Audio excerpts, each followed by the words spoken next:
This is 5 on your side at 5. Focused on you.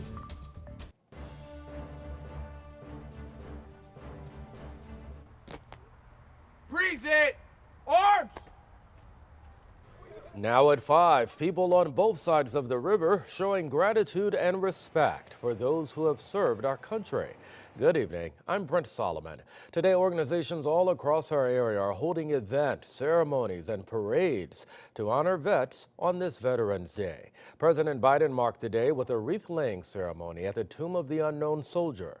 The president also gave remarks at the Arlington National Cemetery, calling veterans, quote, the greatest fighting force in the history of the world. Closer to home now, veterans are getting some special recognition in University City. As the city celebrates 100 years since it opened its first parks, leaders are also paying tribute to those who serve our country. 5 on your side's Travis Cummings explains. Your country asked, who will stand guard tonight while your neighbors rest? And you answered, I will. The stars were all aligned on Olive Boulevard in University City for a special salute. Anybody who has been a veteran or who is in active duty, God love you.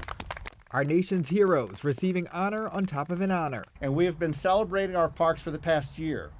The committee that put this together decided that the culmination of our celebration should be a celebration of our veterans. Another centenarian worth celebrating? 100-year-old U City resident and World War II veteran Ethel Miriam. 1943. I was sworn in on June the 16th, my birthday, my 20th birthday. Just one more. And I left 3 days later. She was a woman accepted for volunteer emergency service and started out as a storekeeper. I got my degree. My commanding officer at the Reserve Center said, would you like to be an officer? And I said, no, sir. And he said, you're gonna be. Miriam went through every rank until she made captain. It was something. It was something. It was the smartest thing I ever did to join the service because I got my education. Veterans Memorial Fountain here in U City was constructed in 1936, then rededicated to all veterans in 1986. And this year, the community is being reminded again that veterans are here. Well, some veterans speak about being disrespected when they came home.